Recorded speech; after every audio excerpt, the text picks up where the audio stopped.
बिस्मिल्लाहिर्रहमानिर्रहीम, अस्सलामु अलैकुम and a very good morning. Espresso में आपको खुशामदीद कहेंगे एक वीकेंड के बाद, 2 छुट्टियों के बाद।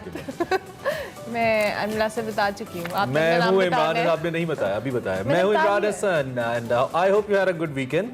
उम्मीद है कि आपका वीकेंड अच्छा गुजरा होगा। अगर नहीं तो कोई बात नहीं, 5 दिन बाद फिर आ जाएगा, घबराना नहीं है। 5 दिन बाद आएगा, ऐसे कहे 5 दिन बाद। यस, कभी कभी कोई वीक बहुत लंबा हो जाता है, कोई वीक बहुत छोटा हो जाता है, लेकिन सिंस ये पहला वीक है जून का और पहले वीक का मतलब होता है बहुत सारे लोगों को सैलरीज मिली होती हैं, तो ये वीक इतना लंबा नहीं होता। लेकिन जो बहुत सारे ऐसे लोग भी होते हैं जिनकी सैलरीज खत्म हुई होती है, ये भी होता है। और फिर वो उधार पे भी चल रहे होते हैं, कभी बीवी से उधार, कभी अम्मी से उधार, ऐसे लोग भी हैं। तो ऐसा भी है, मतलब डिफरेंट क्लासेस है ना। तो वैसे ही आजकल तो चूंकि इन्फ्लेशन इतनी बढ़ गई है, पेट्रोल इतना महंगा हो गया, तो लोग थोड़े बेचारे ज़्यादा ही परेशान है। तो इस वजह से थोड़ा मुश्किल हो ही जाता है। खैर, उम्मीद है कि वीकेंड आपका अच्छा गुजरा होगा और वीक अच्छा गुजारने के लिए आप कम से कम 2 घंटे तो हमारे साथ रहेंगे और बाकी भी हम कोशिश करेंगे जितना भी अच्छा हो। खैर, आज हमने सोचा है कि इस वीक का और इस दिन का आगाज एक अच्छी खबर से करते हैं, बाबरकत खबर से करते हैं। सबसे पहले इस सादत की बात करते हैं जो हर मुसलमान की ख्वाहिश है, वो है हज बैतुल्लाह की। आपको मालूम है इसका बाकायदा आगाज कर दिया गया है और सऊदी अरब ने पाकिस्तान समेत 5 ममालिक के लिए आज़मीन हज के लिए मक्का रूट की सहूलत भी मुतारिफ करा दी है। सऊदी मीडिया ये कहता है कि 5 ममालिक के जो आज़मीन है उनके लिए मक्का रूट सहूलत का आगाज़ हुआ। और जिनको नहीं पता उनको हम बता दें कि पाकिस्तान के अलावा इस मक्का रूट सहूलत के लिए बांग्लादेश, मलेशिया, मराकेश और इंडोनेशिया भी शामिल है। और अमला बताया मक्का रूट है क्या? मक्का रूट की सहूलत के हामिल जो ममालिक हैं वो आज़मीन हज को उन ममालिक में ही इमिग्रेशन की सहूलतें फराहम की जाती हैं, जिससे हाजियों को जो काफ़ी सहूलत और आसानी हो जाती है, एक प्रोसेस स्मूथ हो जाता है। लाहौर से पहली परवाज़ 220 आज़मीन हज को लेकर रात गए मक्का चल पड़ी और गवर्नर पंजाब बलीगुर रहमान ने लाहौर एयरपोर्ट पर आज़मीन हज को अलविदा किया। साथ साथ इस्लामाबाद से भी बात करें तो पहली हज परवाज़ ने अल सुबह 3:30 बजे उड़ान भरी और इस्लामाबाद से एक ही और परवाज़ है जो रात 8:30 बजे फ्लाई करेगी। और मुल्तान से भी अगर हम बात करें तो पहली हज परवाज़ शाम 4:30 बजे मदीना के लिए रवाना होगी, जबकि कराची से पहली फ्लाइट जो है 8 जून की शाम रवाना होगी। पेशावर से भी तमाम खुसूसी और सरकारी जो कहले परवाजें हैं वो इस्लामाबाद से रीरूट कर दिया गया है। और इस हवाले से ये मनाजिर भी आप अपनी टीवी स्क्रीन पर देख सकते हैं। बाकायदा तौर पर पहली फ्लाइट तो चली गई है, लेकिन अल्लाह करे कि जो तमाम लोग हज के लिए जा रहे हैं अल्लाह ताला उनका हज कबूल फरमाए और उनके लिए आसानियाँ करे, उनको किसी किस्म की दिक्कत और परेशानी ना हो। बड़े खुशकिस्मत लोग हैं और बड़ा अच्छा हमें लग रहा है ये देख के। बहुत अरसे के बाद ऐसे अल्लाह के घर की रौनकें बाकायदा तौर पे बहाल होती नज़र आती हैं। जैसे कि रमज़ान में भी हमने बात की थी कि पूरे 20 लाख से ज़ायद लोग इस इनफैक्ट हरम पाक में मौजूद थे और इस वक्त भी ऐसा लगता है कि बहुत बड़ा इज्तिमा सऊदी अरब में होने वाला है। एंड थैंक्स टू सऊदी अरब, हमारा ब्रदर इस्लामी मुल्क है जिन्होंने मक्का रूट की सहूलत फराहम की। इसके तहत तमाम जो हाजी हैं उनका जो इमिग्रेशन प्रोसेस है वो उनके अपने मुल्क यानी कि पाकिस्तान में ही हो जाएगा, तो उनको वहाँ पे प्रॉब्लम ज़्यादा नहीं होगी। आपके लिए दुआएं हमारी और हमें आप दुआ में ज़रूर याद रखिए अगर आप भी ये सादत। और अल्लाह ताला इस पूरी दुनिया में जितनी मुश्किलात हैं, जितनी वबाएं, उन सबको कंट्रोल करे, सस्ता कर दे। आमीन। चलो जनाब आगे बढ़ते हैं, शो में बहुत कुछ अभी आपको बताते हैं। आज की हेडलाइंस। वज़ीर आज़म का मुल्की मसाइल के हल के लिए ग्रैंड डायलॉग पर जोर। लाहौर में इंडस हॉस्पिटल की इफ्तिताही तकरीब से खिताब करते हुए कहा कि मुल्क को आगे ले जाने के लिए तमाम स्टेक होल्डर्स के साथ ग्रैंड डायलॉग करना होगा। इमरान खान की जेर सदारत बनी गाला में कोर कमेटी का इजलास। वज़ीर आज़म के वसीउल बुनियाद मुज़ाकरात की पेशकश को मुस्तरद किया और बजट के बाद हुकूमत मुखालिफ तहरीक के दूसरे मरहले पर गौर। वज़ीर आज़म की हिदायत नजरअंदाज। मुल्क भर में लोड शेडिंग का सिलसिला जारी। सख्त गर्मी में बिजली की बार बार बंदिश ने शहरियों का बुरा हाल कर दिया। पाकिस्तान में हज ऑपरेशन का आगाज हो गया। पहली परवाज ने सुबह मदीना की उड़ान भर ली। सऊदी अरब ने पाकिस्तान समेत 5 मुस्लिम ममालिक के आज़मीन हज के लिए रोड टू मक्का सहूलत मुतारिफ करा दी। और श्रीलंकन विमेन टीम ने पाकिस्तानी विमेन टीम को तीसरे वनडे में शिकस्त दे दी। 261 रन के ताकुब में पाकिस्तानी टीम 167 रन पर ढेर हो गई। जी जनाब, हेडलाइंस आपने जानी, आपको पता चल गया होगा क्या क्या है आज की शो का लाइनअप, लेकिन आगाज में बड़ी खबर।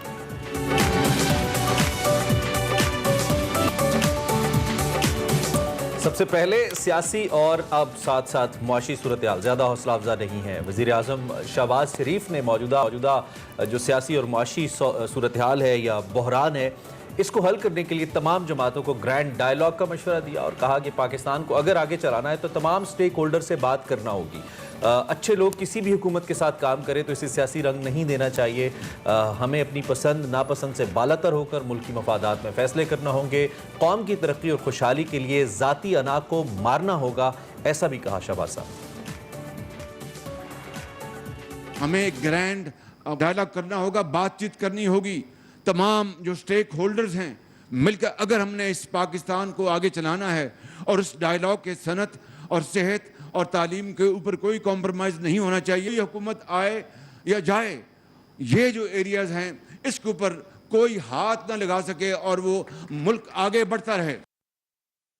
दूसरी जानिब इमरान खान साहब भी पेशावर से वापस बनी गाला पहुंच चुके हैं और गुज़िश्ता रोज़ इमरान खान साहब की ज़ेर सदारत PTI कोर कमेटी का इजलास हुआ, जिसमें सियासी सूरत हाल से मुतालिक तबादला ख्याल किया गया और इमरान खान साहब ने कोर कमेटी को आइंदा की हुकूमत अमली पर एतमाद में लिया। इजलास में यह भी फैसला हुआ कि बजट के बाद जो हुकूमत मुखालिफ तहरीक है उसके दूसरे मरहले का आगाज़ करेगी और तहरीक इंसाफ ने साथ साथ वज़ीर आज़म शहबाज शरीफ की जो वसीउल बुनियाद मुज़ाकरात की पेशकश है उसको मुस्तरद कर दिया है। शाह महमूद कुरैशी साहब ने राना सनाउल्लाह की जो स्टेटमेंट आई थी इमरान खान साहब की गिरफ्तारी के हवाले से, उन्होंने कहा कि इमरान खान साहब को अगर गिरफ्तार किया गया तो शदीद रद्द अमल आएगा। मजीद क्या कहा, सुनते हैं। राना सनाउल्लाह वो कह रहे हैं कि वो मुल्क के साबिक वजीर आजम को गिरफ्तार करने का इरादा रखते हैं।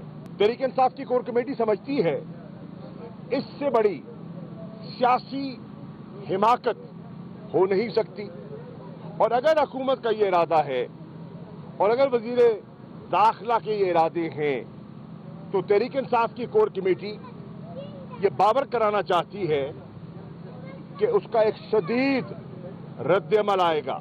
हमारे कारकुनान जो आज कोर कमेटी की आवाज सुन रहे हैं उन्हें इतला दी जा रही है कि अगर मीडिया के जरिए या उनको इतलात सोशल मीडिया के जरिए मिले कि ऐसी हरकत ये इम्पोर्टेड हुकूमत मुसल्लत करदा हुकूमत करने का इरादा रखती है तो आपने अपना रद्द अमल फिल फौर देना है।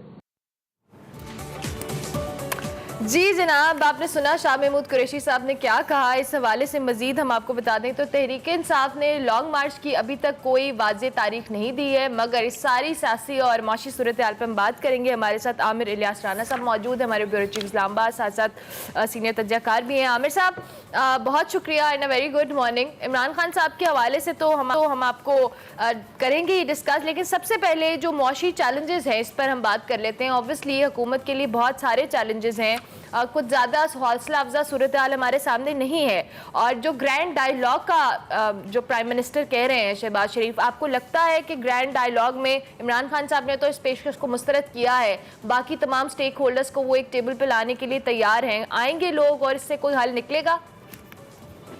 जी बहुत शुक्रिया।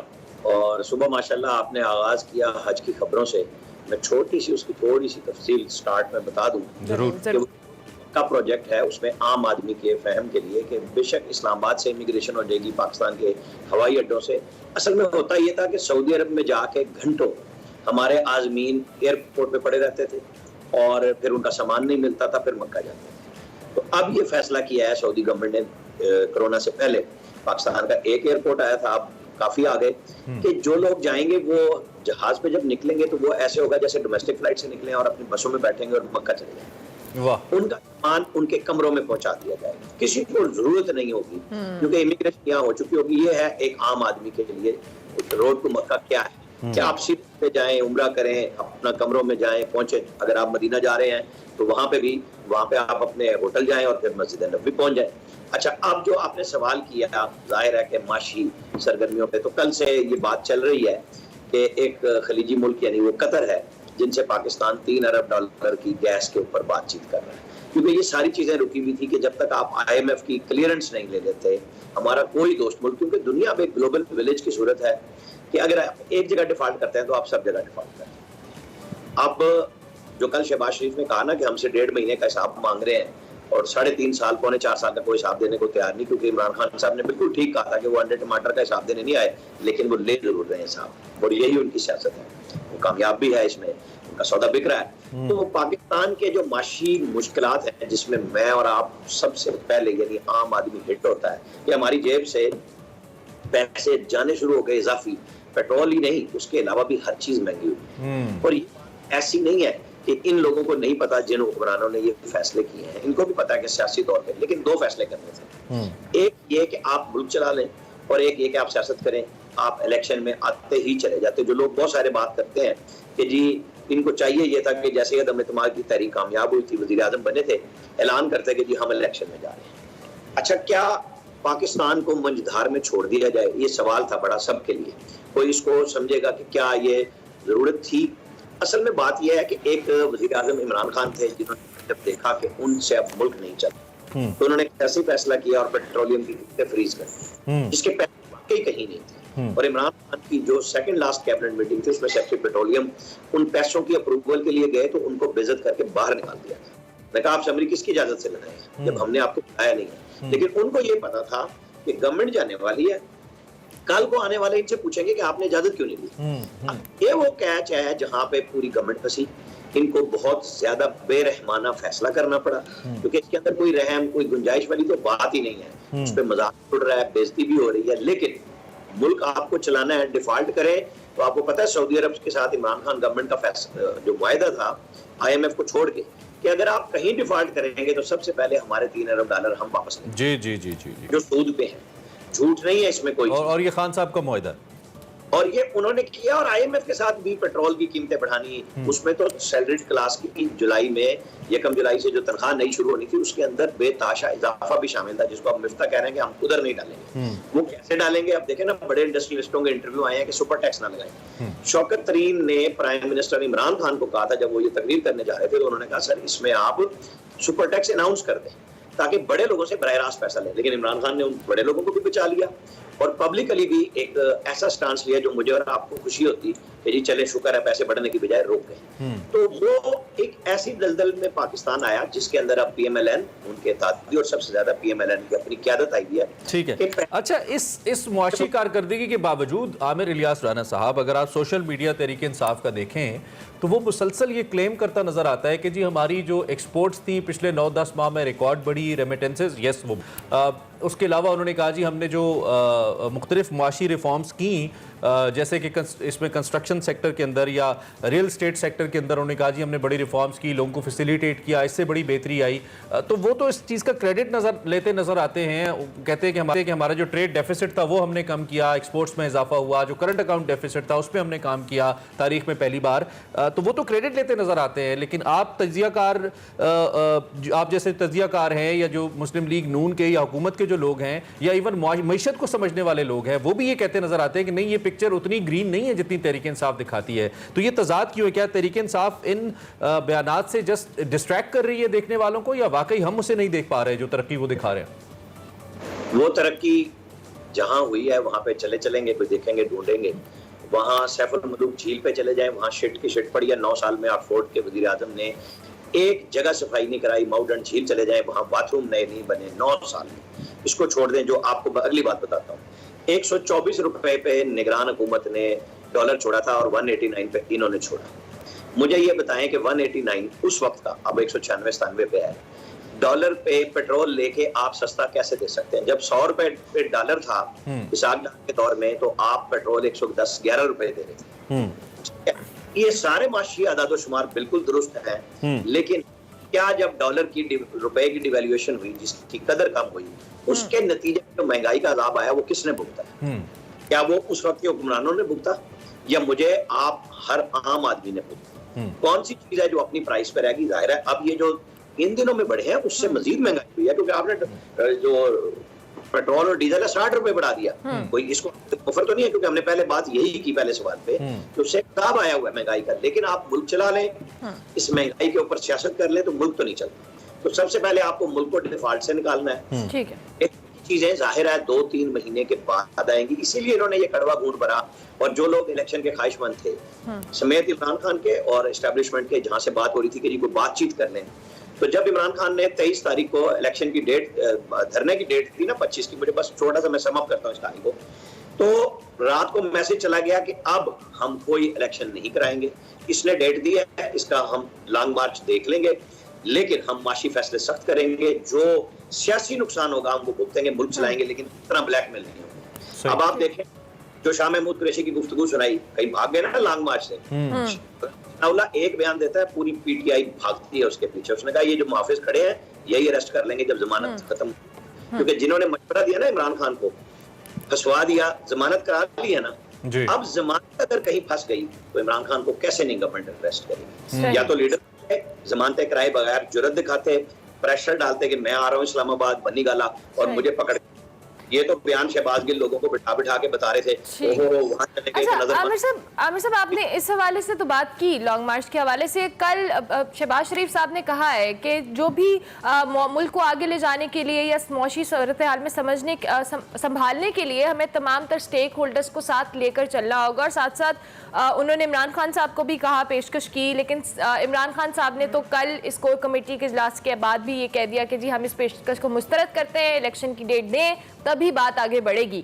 तो अब जब तक इलेक्शन की डेट नहीं आती है, दूसरा उन्होंने जो लॉन्ग मार्च है उसको भी थोड़ा कहा है कि जी अभी मुल्की सूरत हाल के पेश नज़र हम उसमें थोड़ी डिले है या जो भी मामलात हैं उनके। अब ये जो डायलॉग का मामला है और इमरान खान साहब ने इससे बिल्कुल मुस्तरद किया, इसको आप किस तरह से देखते हैं? बिल्कुल, देखें मैं आपको बताऊं, लॉन्ग मार्च में केपी में कोई पाबंदी नहीं थी, लोग कहाँ थे ये सारी दुनिया ने देख लिया। पंजाब में खूब ठंडा फोर्स, पुलिस ने दफा यरकानवे लगाई, पीटीआई के लोग निकलते तो पुलिस आगे होती और लोग पीछे होते। ये सारी दुनिया में फिनोमेना है कि जब ज्यादा लोग हों तो पुलिस कुछ नहीं कर सकती, पुलिस कोई गोलियां तो नहीं लेके आई।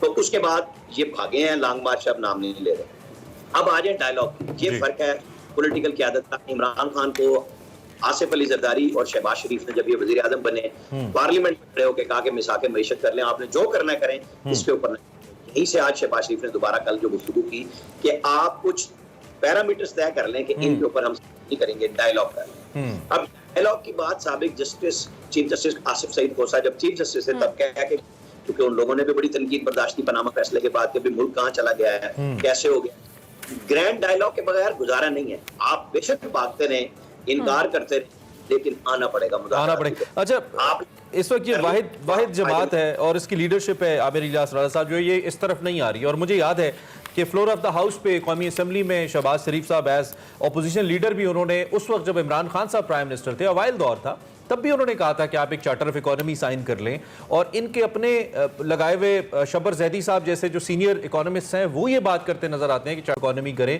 मैंने जितने इकोनॉमी को समझने वाले लोग हैं, आपने भी पढ़ा होगा, देखा होगा, उनको यही कहते सुनाए। लेकिन अगर वाहिद चार्टर ऑफ इकोनॉमी या इस मामले पर डायलॉग पे कोई नहीं आ रहा तो तहरीक इंसाफ नहीं आ रही।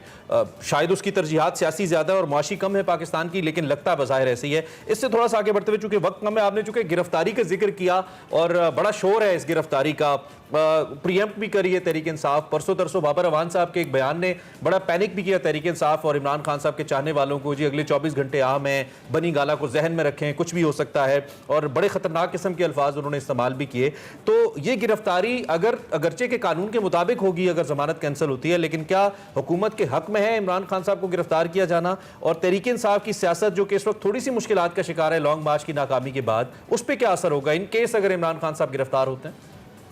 आप देखेंगे बाबर अवान गैर अहम हो गए थे, ना कहीं नजर आ रहे थे। उन्होंने एक वीडियो बयान दिया और सारे मीडिया पे छा गए, पीटीआई ने उसे उठा दिया। ये थी एक सियासत। आज वो 11 बजे फिर प्रेस कॉन्फ्रेंस करेंगे, लोग उनसे पूछें कि भाई आपने क्या पैनिक फैलाया, सिर्फ अपना वीडियो चैनल बनाने के लिए, फायदा लेने के लिए, लाइक्स लेने के लिए, पैनिक फैलाने के लिए। गवर्नमेंट ने अगर पकड़ना है तो वो जब चाहेंगे पकड़ लेंगे, लेकिन उन्होंने डायलॉग का रास्ता दिया। देखिए, राना सनाउल्लाह ने अपनी ड्यूटी पूरी करनी है कि अगर आप ये कहेंगे कि खूनी लॉन्ग मार्च है तो वजीर दाखिला का काम है संभालें, लेकिन वजीर आजम ने क्या कहा है कि ग्रैंड डायलॉग होगा तो अरेस्ट नहीं होगी। फैसला पीटीआई की क़यादत ने चुप करना। एक तो असेंबलियों में जाके रिजाइन देने के लिए तैयार नहीं कि हमने दे दिया, नहीं जी, सिर्फ 3 लोगों ने रिजाइन दिया असेंबली में, फवाद चौधरी, सलीम मजारी और शाह महमूद कुरैशी, के अलावा किसी ने रिजाइन नहीं दिया। ये जाए, वो जब कह रहा है मिफ्ता इस्माइल के इन्होंने तनख्वाहें भी वसूल कर ली हैं, क्यों नहीं वापस करते? ये इन्होंने पहले भी यूं ही कर दिया था, सारी तनख्वाहें भी वसूल की, जिस पे ख्वाजा आसिफ ने कहा था, वो जो बड़ा मशहूर मुकालमा हुआ था, जो शर्म होती है, हया होती है, ये देर कर देते हैं, बाद में यू टर्न लेते हैं। इन्हें आज वजीर आजम की इस पेशकश से फायदा उठाना चाहिए, सारे इम्पैक्ट में लाना चाहिए कि अदलिया हो, एस्टैब्लिशमेंट हो, इस मुल्क को चलाना है ना, सियासत भी हो जाएगी। ठीक हो गया। मुल्क को चलाना है तो सबको डायलॉग की तरफ आना होगा, चाहे वो अदलिया हो, दीगर जमातें हो। बहुत शुक्रिया आमिर इलाही साहब कि आपने अर्ली इन द मॉर्निंग हमें ज्वाइन किया, मौजूदा सियासी सूरत हाल पर तबसरा कर रहे थे।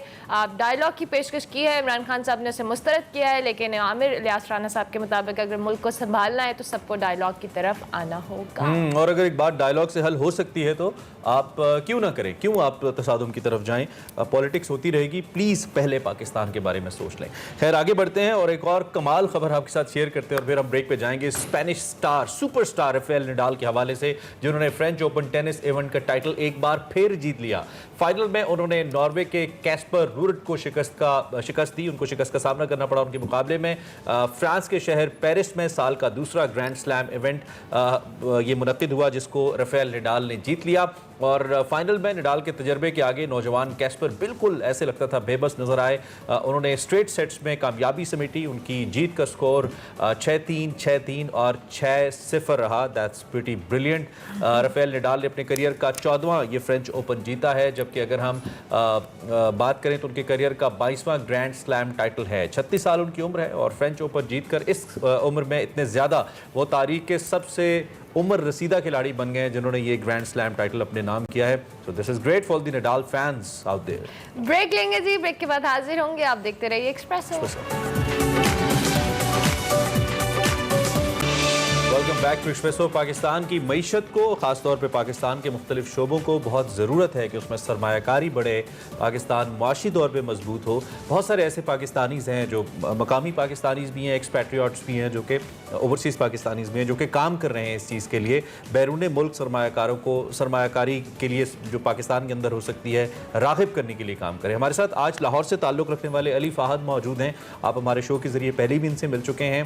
पाक लॉन्च के नाम से एक प्लेटफॉर्म है जिसको वो रन करते हैं। इसमें वो मुख्तलिफ सरमायाकारों को पाकिस्तान में मुख्तलिफ स्टार्टअप्स के लिए दावत देते हैं। आजकल एक अनकॉन्फ्रेंस हो रही है जी, 2022 अनकॉन्फ्रेंस पाक लॉन्च करवा रहा है, जो कि मजमूई तौर पर आपको बताएं कि बहुत सारे लोगों को अटैक करने वाली है। 8 जून को पालो आल्टो में कैलिफोर्निया में इसको मुनक्किद किया जा रहा है और इसमें बराह रास्त जो लोग जो इससे मुतल्लिक़ हैं उनकी तादाद तकरीबन 1,35,000 है और 50 से ज़ायद पाकिस्तानी स्टार्टअप्स इसके अंदर इंट्रोड्यूस करवाए जा रहे हैं और पाकिस्तान से आला जो कारोबारी अफराद हैं उनको इसके लिए मदऊ भी किया गया है। इस कम्युनिटी में जी एंटरप्रेन्योर्स हैं, इन्वेस्टर्स हैं, पॉलिसी मेकर्स हैं, उसके साथ साथ प्रोफेशनल्स भी शामिल हैं। जिस तरह से अभी इमरान ने भी कहा कि पाक लॉन्च कॉन्फ्रेंस में पाकिस्तान के जो 50 आला कारोबारी अफराद हैं उनको मदऊ किया गया और उनका मकसद भी यही है कि उनको जो इंटरनेशनल सरमायाकार हैं उनसे जो कहने मुतारिफ करवाया जाए और जो पाकिस्तान में कैपिटल फंडिंग है उससे मुतालिक उनको इंडोर्स किया जाए। इस हवाले से हम बात अली फ़ाहद हमारे साथ मौजूद है, को फाउंडर पाक लॉन्च, उनको हम खुशामदीद भी कहते हैं। Thank you very much Ali Fahadh. सबसे पहले तो आपको हम यहाँ पे गुड मॉर्निंग कहेंगे। I hope it's not morning there but still quite late at night. सबसे पहले तो आपकी इस अनकॉन्फ्रेंस के हवाले से हम चाहेंगे हमारे देखने वालों को बताएं थोड़ा सा इसका कॉन्सेप्ट, फिर फर्दर हम इसकी डिटेल्स आपसे डिस्कस करते हैं। जी अस्सलाम वालेकुम। तो अनकॉन्फ्रेंस इज डिफरेंट देन एक टिपिकल कॉन्फ्रेंस के। एक टिपिकल कॉन्फ्रेंस में एक रिजिड एजेंडा होता है कि सुबह 9 से लेके 9:40 तक एक सेशन होगा, उसके बाद थोड़ी सी ब्रेक, फिर एक और सेशन।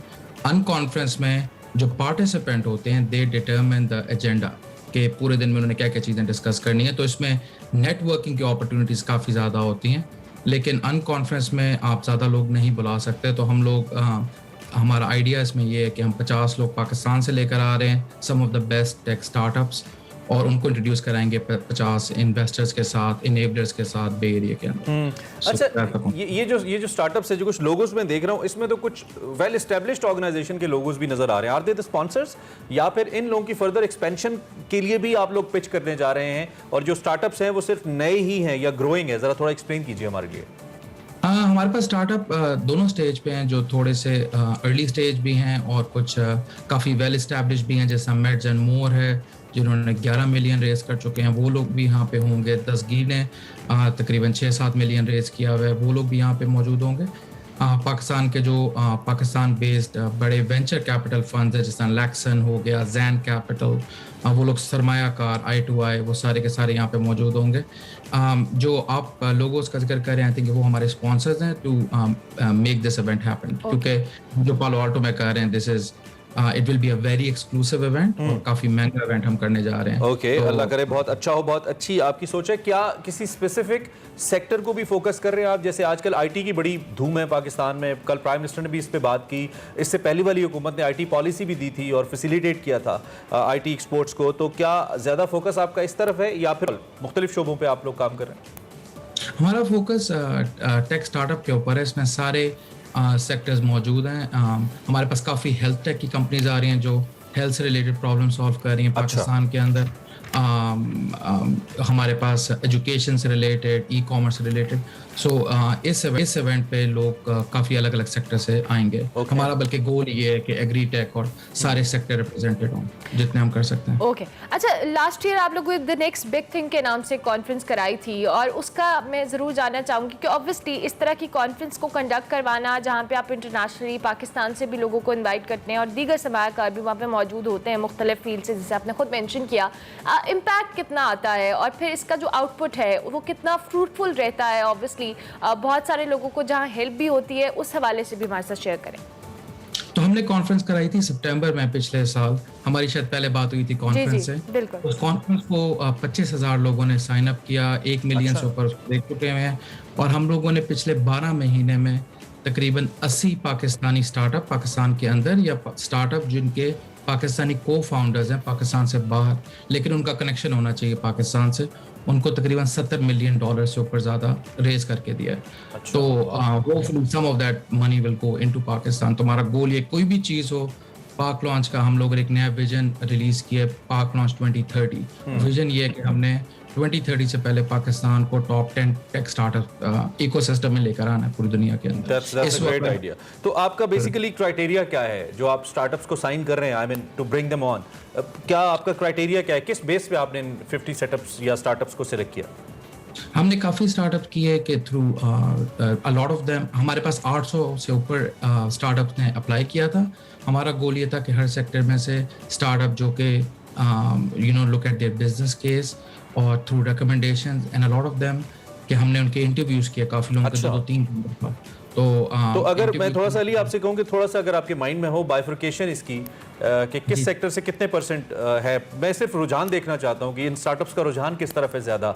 जो आपके पास 50 लोग आ रहे हैं और ओबियसली आपने बहुत सारे लोग 800 आप कह रहे हैं कि आपने देखा है, तो क्या % ओवरऑल आपके माइंड में है इस वक्त स्टार्टअप्स को लेकर? आई थिंक पिछले साल में ज़्यादा रुझान फिनटेक के ऊपर काफ़ी ज़्यादा था, फिनटेक के ऊपर, ई कॉमर्स के ऊपर, सप्लाई चेन के ऊपर काफ़ी स्टार्टअप ने काफ़ी पैसा रेज किया। इस दफ़ा जो हमारे पास फंड इस पर्टिकुलर इवेंट में आ रहे हैं, हमारे पास तकरीबन 6 हेल्थ टेक की कंपनीज हैं, 4 एड टेक की कंपनीज हैं एजुकेशन से रिलेटेड, और फिर दे आर स्प्रेड आउट। हमारे पास फिनटेक की कंपनी है 5-7। तो आई थिंक जो 3 बड़े सेक्टर मैं कहूँगा वो कहूँगा they are related to financial, they are related to medical जो कि बड़े प्रॉब्लम्स कर रहे हैं, और एजुकेशन। Okay, perfect. अच्छा, ये ऑब्वियसली जब कोई स्टार्टअप होता है, जिस तरह से आपने खुद कहा कि डिफरेंट स्टेजेस के स्टार्टअप्स आपके पास हैं जो ऑलरेडी थोड़े से स्टैब्लिश होते हैं, जिनको ज़रूरत होती है। बहुत सारे सरमायाकार जो इन्वेस्टर्स होते हैं, जब वो किसी स्टार्टअप पे इन्वेस्ट करते हैं तो उनके बहुत सारे कंसर्न्स होते हैं, एंड ऑब्वियसली आप लोग ये प्लेटफॉर्म फराहम करते हैं जहाँ पे आप इंडोर्स करते हैं इस चीज़ को। तो इन तमाम बातों को मद्देनज़र रखना कि एक जो इन्वेस्टर है और एक जो स्टार्टअप है उसके दरमियान जो एक कोलैबोरेशन वाला अमल है, उसमें एक ब्रिज किसी आपकी एक सिचुएशन है, उसको मेक श्योर करना कि इन्वेस्टर प्रॉपर्ली इन्वेस्ट करे और उसका आउटपुट भी आए स्टार्टअप्स की जानिब से। हमारा गोल ये होता है कि हम किसी इन्वेस्टर को पुश नहीं करते इन्वेस्ट करने के लिए। हमारा गोल होता है कि हम अच्छी से अच्छी स्टार्टअप को सेलेक्ट करें और उनको इंट्रोड्यूस करवाएं इन्वेस्टर्स के साथ। तो हमारा गोल ये होता है कि अच्छी से अच्छी स्टार्टअप लेकर आए, उनकी ट्रेनिंग करें अगर if they need some help, और हम हर महीने हमारी वेबसाइट के ऊपर स्टार्टअप आके अप्लाई करते हैं। हम हर महीने 3 स्टार्टअप्स को लेकर आते हैं और उनको पूरी दुनिया के इन्वेस्टर से करते हैं। हमारे हमारे पास कम है, एक तो मेरे सवाल के 2 हिस्से हैं, दोनों का मुख्तसरन जवाब दीजिए। स्टार्टअप तो पाकिस्तान के हैं, इन्वेस्टर्स कहाँ के हैं? क्या वो एक्सपैट्रियट्स ही हैं जिनको आप टारगेट करें, या दुनिया भर से लोग हैं और वो भी किसी ऑनलाइन फोरम के जरिए आपके साथ कनेक्टेड हैं जो इन्वेस्ट करना चाहते हैं, since it's a global village, number 1। और दूसरा ये कि पाकिस्तान में फिर पोटेंशियल ज़्यादा किस चीज़ का आप देख रहे हैं? चूँकि शोबे तो सारे ही ऊपर आ रहे हैं, लेकिन पोटेंशियल ज़्यादा किस चीज़ का स्टार्टअप्स को लेकर? दोनों का जवाब दे दीजिए। हमारे पास इन्वेस्टर्स पूरी दुनिया से, हमारे अपने प्लेटफॉर्म के ऊपर इन्वेस्टर्स हैं जो China, Saudia, Egypt, Turkey, Bangladesh, US और ब्रिटेन, सब लोगों से, और काफ़ी लोग हमारे कॉन्फ्रेंस पे, इवेंट पे, अनकॉन्फ्रेंस पे आ रहे हैं। ठीक है। तो आगे रुझान है, मुझे लगता है कि वो इस वक्त भी हम अगर हमारी इकॉनमी ना भी बढ़े, हमारी इंडस्ट्री वैसी की वैसी भी रहे, I think the big push would be digitizing. I think दुनिया जो है डिजिटल जा रही है, तो आई थिंक जो चीज़ें हम लोग पहले पेपर पे करते थे, जब वो डिजिटल जाएंगी तो काफ़ी ज़्यादा नई कंपनी पैदा होंगी, जो कि तो आई थिंक उसमें काफ़ी रुझान है। The real ease in doing business, जिसकी पाकिस्तान को सबसे ज़्यादा ज़रूरत है। Thank you very much Arifat, बहुत शुक्रिया and wish you very best of luck conference. I hope जिसका आपका टारगेट है आप उसको अचीव करें। अनकॉन्फ्रेंस होने जा रही है जी 8 और 9 जून को, और इस हवाले से हम आपको बता रहे थे, पाक लॉन्च के हवाले से हमारे साथ अलीफात मौजूद थे। अभी हम एक ब्रेक लेंगे, ब्रेक के बाद हाजिर होंगे, आप देखते रहिए एक्सप्रेसो।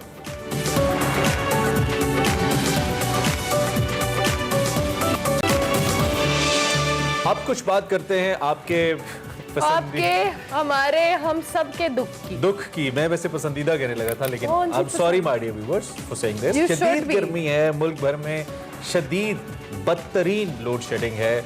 वही लोड शेडिंग जिसके बारे में शहबाज शरीफ साहब ने कहा था 1 मई से ख़त्म कर दूंगा, वही लोड शेडिंग जिसके बारे में शहबाज शरीफ साहब ने 2 दिन पहले कहा था कि अगर 2 घंटे से ज़्यादा हुई तो सब अपने आप को नौकरी से फारिग समझें। ऐसा कुछ नहीं हुआ। मुल्क भर में बुरा हाल है। मुल्क भर में शॉर्टफॉल रिपोर्टेडली तकरीबन 6576 मेगावाट तक पहुंच गया है। मुख्तलिफ इलाकों में यौमिया 14 घंटे की लोड शेडिंग की जा रही है आउट ऑफ 24 आवर्स। और शहर कायद में इस वक्त जो बिजली की बिलातातुल फराहमी है, चाहे वो मलीर हो, लांडी हो, गुलस्तान जौहर हो, लियाकताबाद, कुरंगी, न्यू कराची, गडार, Surjani, Nazimabad, Kemari, you name it, कोई शायद ऐसी जगह नहीं है जहां पे तकरीबन 12 से 14 घंटे लोड शेडिंग नहीं की। और यही हाल लाहौर का भी है, मुख्तलिफ शहरों का भी यही हाल है, और हम इस सारी सूरत हाल से बहुत परेशान हैं। और इससे ज़्यादा मेरे ख्याल से अवाम जितनी परेशान है हम उसका अंदाज़ा भी नहीं लगा सकते। हम अपने नुमाइंदगान से डिटेल्स ले लेते हैं। हमारे कराची से मौजूद हैं काशिफ हुसैन और आमिर नवीद, हमें लाहौर से ज्वाइन करें। दोनों को हम खुशामदीद कहेंगे। Thank you very much Kashif and Naveed, आप दोनों का। सबसे पहले तो काशिफ आपकी जानिब आएंगे। हम लाहौर वाले जितने तंग हैं, कराची वाले भी लोड शेडिंग से उतने ही तंग हैं। हाँ जी बिल्कुल, कराची में गर्मी बढ़ रही है, पारा ऊपर जा रहा है, जिसकी वजह से बिजली की तलब भी बढ़ रही है। हर शहरी को ठंडी हवाओं की ज़रूरत है, लेकिन ये हवाएं आती कम है और रुकती ज़्यादा है। कराची में इस वक्त बिजली का जो शॉर्टफॉल है 250 से 350 मेगावाट बताया जाता है, जिसको पूरा करने के लिए के इलेक्ट्रिक कराची के मुख्तलिफ इलाकों में लोड शेडिंग कर रही है। के इलेक्ट्रिक का अगरचे ये दावा है कि जिन इलाकों में बिजली की चोरी या लाइन लॉसेस 20% से कम है, वहाँ लोड शेडिंग नहीं की जा रही, लेकिन ये दावा जब अवामी राय सर्वे किया जाता है तो गलत साबित होता है। कराची के बेशतर इलाकों में तकरीबन निस्फ से ज़ायद इलाका कराची का ऐसा है जिसमें 3 से 6 और बाज़ इलाकों में 12 घंटे तक बिजली गायब रहती है, यानी कि 2 घंटे अगर बिजली आती है तो 1 घंटे के लिए गायब हो जाती है।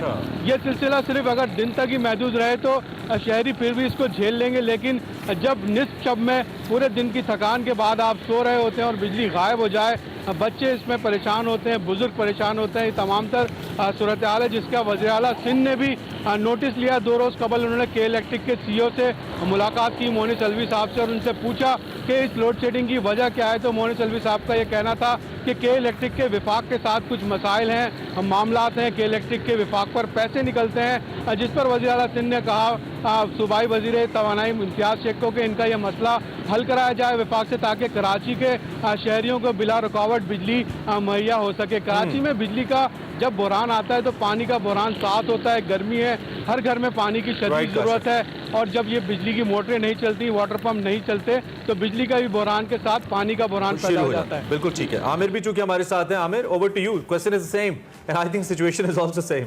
क्या कहेंगे, क्या सूरत हाल है? जी बिल्कुल जी, इमरान, पूरे मुल्क की सूरत हाल ऐसी ही है। और अब जो नई हुकूमत भी आई तो 1 माह के दौरान हमें कोई वाज़ेह फ़र्क नज़र नहीं आया। 5 मई को जो सूरत हाल थी, आज 6 जून को भी वही सूरत हाल है। जो जनरेशन है वो 17 से 18-19 हज़ार मेगावाट के दरमियान है। और डिमांड जो है 24 से 26 हज़ार मेगावाट के दरमियान है। एक माह में जनरेशन में कोई खातिर खा इजाफा नहीं हुआ। जहाँ तक ये बात है कि लोड शेडिंग का दौरानिया तय किया जाए, किस तरह नेशनल पावर कंट्रोल सेंटर जो है वो डिस्कोज को उनकी डिमांड और कोटे के मुताबिक बिजली फराम करता है और डिस्कोज उसके मुताबिक आगे डिस्ट्रीब्यूट उसे करती हैं। हम अगर यहाँ पे बात करें कि डिस्कोज का क्या किरदार है, तो उनका किरदार एक पोस्ट ऑफिस का है। जब कौमी सतह पर बिजली की जनरेशन ही नहीं है तो उसकी डिस्ट्रीब्यूशन किस तरह हो सकेगी। पिछले एक माह से दावों के अलावा हुकूमत की तरफ से कुछ नहीं किया गया।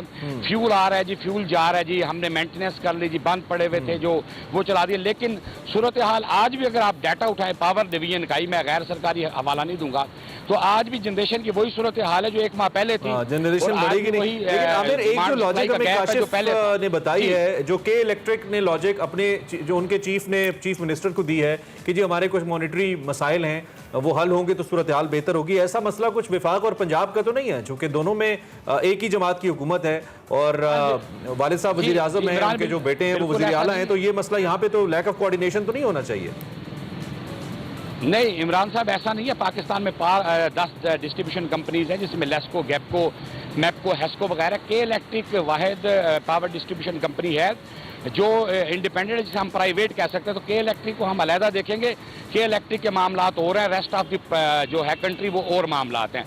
तो बाकी डिस्कोज का वफाक के साथ कोई पैसों का या लेन देन का या इसका कोई मामला नहीं है। जनरेशन ही नहीं है मुल्क की सतह पर, तो वो मुल्क की सतह पर 7,000 साढ़े 7,000 मेगावाट का शॉर्टफॉल है। तो उसे डिस्कोज जो है आगे पास ऑन करती हैं। जब तक जनरेशन बेहतर नहीं होगी तो उस वक्त तक लोड शेडिंग कम नहीं हो सकती, नहीं पहुंचेगी। सऊद आमिर नवीद, आप हमारे साथ ही रहिएगा। काशिफ, आपकी तरफ दोबारा आएंगे। काशिफ, ऑब्वियसली जिस तरह से आपने कहा कि इतनी ज़्यादा लोड शेडिंग है, ऐसे में तो कारोबारी अफराद हों, दीगर लोग हों, जो घरेलू सार्फिन हैं, उनको भी उतनी मुश्किलात होती हैं। और जिस तरह से आपकी बात हुई लोगों से जो कारोबारी शख्सियात हैं या दीगर लोग हैं। जी बिल्कुल, देखें कराची में 10,000 से ज़ायद सनतें हैं। कौमी मजमूई पैदावार के अंदर कराची का हिस्सा सबसे ज़्यादा है। ये जो वर्किंग क्लास जिसे लेबर कहते हैं, ये जब घरों में रात को नींद पूरी करके नहीं पहुंचेगी फैक्ट्रियों कारखानों में तो क्या प्रोडक्शन देगी। तो इस तरीके से भी हमारी पैदावार मुतासिर हो रही है कि लेबर मैक्सिमम कैपेसिटी के साथ काम नहीं कर पाती। हमारी जो फिनिश प्रोडक्ट है उनका मयार मुतासिर होता है, प्रोडक्टिविटी मुतासिर होती है। इसके अलावा जब बिजली नहीं होती तो जनरेटर चलाने पड़ते हैं, अल्टरनेट ज़राए इख्तियार करने पड़ते हैं, जिसकी वजह से कारोबारी तबके की, कमर्शियल सेक्टर की जो लागत है वो बढ़ जाती है। के इलेक्ट्रिक का ये दावा है कि सनती इलाकों के अंदर लोड शेडिंग नहीं हो रही, जो है वो लोड शेडिंग से मुस्तस्ना है। लेकिन कमर्शियल सतह के ऊपर कारोबार, बाजार, वहाँ पर लोड शेडिंग का सामना है और बाकायदा मुतासिर हो रहा है। आप दोनों हमारे नुमाइंदगान का बहुत शुक्रिया कि आपने हमें ताज़ा तरीन अपडेट्स हम तक पहुँचाई। इस वक्त क्या है सूरत हाल, नागुज़ीर है जी, बिजली है नहीं, जो है वो महंगी है और 12-12 घंटे न होने के बावजूद भी हम कहते हैं कि बिल्स सेम है, बिल्स में कोई तब्दीली नहीं है, बिजली आधी है। हो क्या रहा है? दुनिया का 5वां बड़ा मुल्क, 5वीं बड़ी आबादी वाला नहीं जानता क्या हो रहा है। ब्रेक ले लेते हैं जी अब।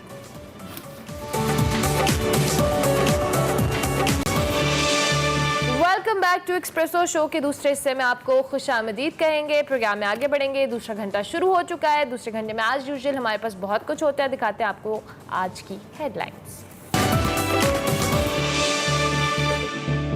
सेगमेंट निकले तेरी तलाश में बात करेंगे मुस्तनसर हुसैन तार साहब से उनकी किताब नागा पर्वत पर। सूरज मजीद आग बरसाने को तैयार, जुमेरात तक दर्जा हरारत मजीद बढ़ेगा। एनडीएमए ने हीट वेव अलर्ट जारी कर दिया। और वेस्ट इंडीज क्रिकेट टीम का दौरा है पाकिस्तान। कौमी टीम लाहौर से मुल्तान पहुंच गई। खिलाड़ियों को हाई परफॉर्मेंस सेंटर से बजरिया मोटरवे मुल्तान पहुंचाया गया। Welcome back. आपने दूसरे आवर्स के हवाले से अपडेट्स जानी। इससे पहले कि आगे बढ़ें, कल एक खबर आई और उसी हवाले से हमारे पास एक अपडेट भी है। पाकिस्तान की भारतीय रहनुमाओं की जानिब से नबी करीम सल्लल्लाहु अलैहि वसल्लम की शान में गुस्ताखी की शदीद मजम्मत सामने आ रही है। भारतीय सीनियर सफारतकार को दफ्तर खारजा तलब किया गया है और पाकिस्तान ने इस हवाले से शदीद एहतजाज किया। एक बार फिर आपको बताएं कि नबी करीम सल्लल्लाहु अलैहि वसल्लम की शान अक़दस में गुस्ताखी के हवाले से पाकिस्तान ने शदीद गम व गुस्से का इजहार किया है। भारतीय सीनियर तरीन सफारतकार को दफ्तर खारजा तलब किया गया है। भारतीय रहनुमाओं के नाकाबिल कबूल बयानात से उम्मत मुस्लिमा के जज्बात मजरूह हुए, ये कहना है दफ्तर खारजा का।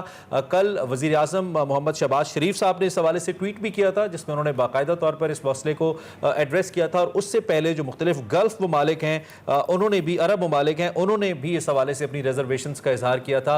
और कतर ने तो भारत से माफ़ी मांगने का भी मुतालबा किया था। इस वक्त खालिद महमूद हमें ज्वाइन कर रहे हैं, हमारे नुमाइंदे, उनसे हम तफसीलात लेते हैं। खालिद, क्या तफसीलात हैं? दफ्तर खारजा ने मजीद क्या इक़दाम किए हैं इस इंतहाई अहम मसले के ऊपर? लेकिन ये बहुत अफसोसनाक वाक़या है कि पूरी दुनिया में भी एहतजाज हो रहा है और पाकिस्तान में भी गुज़श्ता रोज शदीद एहतजाज किया गया वज़ीर आज़म की जानिब से। वज़ीर खारजा और दीगर जो सियासी जमातें हैं उन्होंने भी इस पर शदीद एहतजाज किया, जिस पर आज दफ्तर खारजा में जो सीनियर भारतीय सफारतकार इस्लामाबाद में मौजूद हैं उनको दफ्तर खारजा तलब किया गया और पाकिस्तान ने इसके ऊपर शदीद एहतजाज किया कि नबी करीम की शान में जो है गुस्ताखी की गई है। लेकिन ये वाक़या जो है ये इंडिया में आए रोज़ हो रहे हैं, क्योंकि मुसलमानों के खिलाफ जो उनके पुरतशद्दद वाक़यात हैं, मुसलमानों की जो नस्ल कशी की जा रही है, ये उसी सिलसिले की कड़ी है कि मुसलमानों के जज्बात के साथ भारत जो है वो खेल रहा है। भारतीय जो हुक्मरान हैं वो मुसलमानों के खिलाफ एक नफरत का जज्बा रखते हैं। अब वो इंतहा को पहुंच चुका है कि वो नबी करीम की शान में जो गुस्ताखी है वो भी की गई है।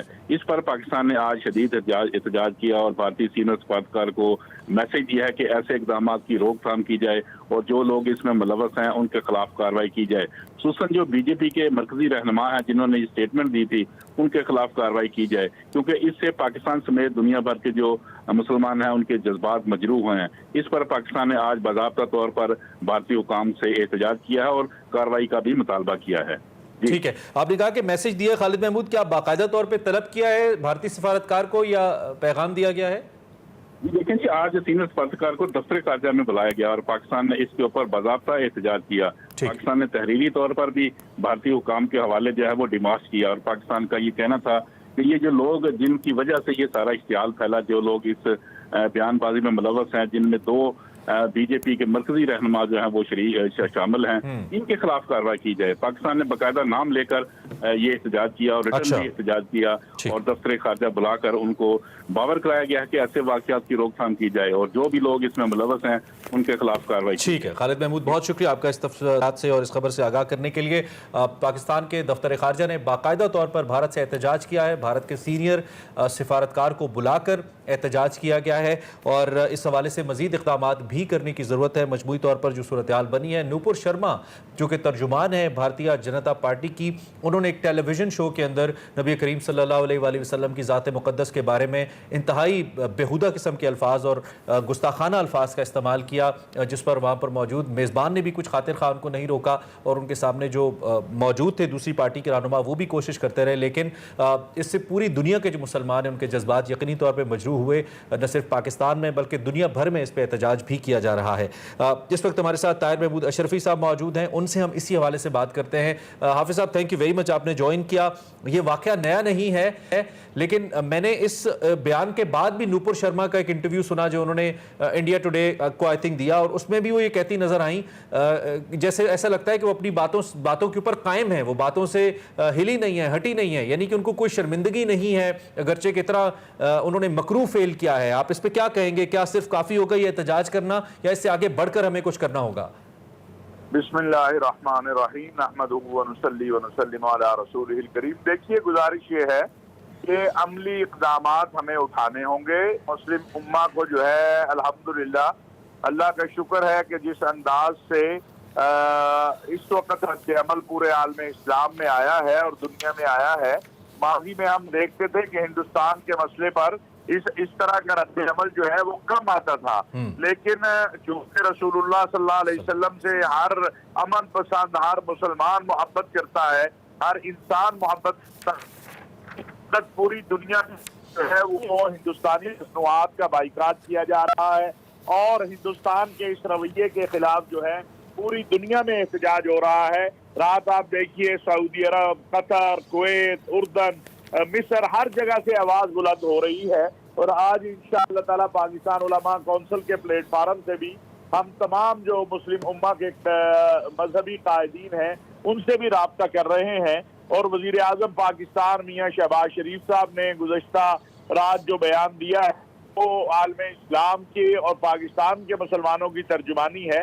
इसी तरह इमरान खान साहब की हुकूमत में जो इक़दामात इस्लामोफोबिया के हवाले से हुए, मैं समझता हूँ उनको आगे लेके हमें बढ़ना है। और जो पाकिस्तान का स्टांस है, ये किसी जमात का नहीं, किसी फर्द का नहीं, किसी एक जो है हिज़्ब इक़्तिदार या हिज़्ब इख्तिलाफ का नहीं, ये पूरी पाकिस्तानी कौम का एक मौक़िफ़ है। बल्कि पाकिस्तान की इस करारदाद पर इस्लामी ताउन तंजीम तमाम इस्लामी ममालिक मुत्तफिक हैं कि आलमी सतह पर कानून साजी हो और ये जो गुस्ताखाना सिलसिला है जो इसको बंद किया जाए, इसको आलमी सतह। हाफिज साहब, इमरान खान ने भी ये कहा है कि ये सोची समझी साजिश लगती है, इसमें कोई शक नहीं है, क्योंकि मोदी डिक्लेयर्ड इंटरनेशनल टेररिस्ट हैं और उन्होंने इससे पहले तो उनका टेररिज्म मुसलमानों तक महदूद था, लेकिन अब हर अक़लियत तक है और इवन जो निचली ज़ात के हिंदू हैं अब उन तक भी है। भारत एक इस वक्त मैदान जंग का सा मंजर पेश कर रहा है और दूसरी जानिब नेशनल टेलीविजन के ऊपर उनकी जमात की एक रिस्पॉन्सिबल खातून आके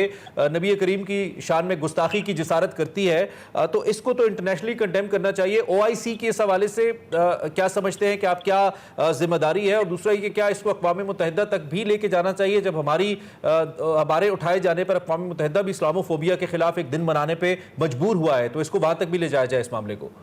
देखिए, इस्लामी ताउन तंजीम ने रात बहुत अच्छा बयान दिया है, हौसला अफजा है और इंशाअल्लाह जिस तरह के मैंने अर्ज किया कि पाकिस्तान ने अल्लाह तबारक व तआला ने हमें तौफीक दी, हमने इस पर काम किया और ये अक़वाम मुत्तहिदा में इस्लामोफोबिया के हवाले से जिस तरह एक दिन मनाने का ऐलान हुआ, यही इसी तरह की जद्दोजहद की ज़रूरत है। और मैं उम्मीद करता हूँ क्योंकि इस वक्त जो OIC की वज़राए ख़ारजा कौंसिल है उसकी सरबराही पाकिस्तान के पास है, तो मुझे उम्मीद है कि आज बिलावल भुट्टो ज़रदारी साहब जो है और हमारी वज़ारत ख़ारजा दीगर इस्लामी ममालिक के साथ मैंने अर्ज़ किया कि जिस तरह रात सऊदी अरब से रद्द आया है, कतर से आया है, कुवैत से आया है, उर्दन से आया है और फिर वज़ीर आज़म पाकिस्तान ने खुद अपना पैगाम जो दिया है, तो ये सारी चीजें इस बात की तरफ जा रही हैं कि हिंदुस्तान की जो जारहियत है और दहशतगर्दी है, कायनात आलम में सबसे बड़ी दहशतगर्दी जो है वो मोहम्मद अरबी सल्लल्लाहु अलैहि वसल्लम की तौहीन है।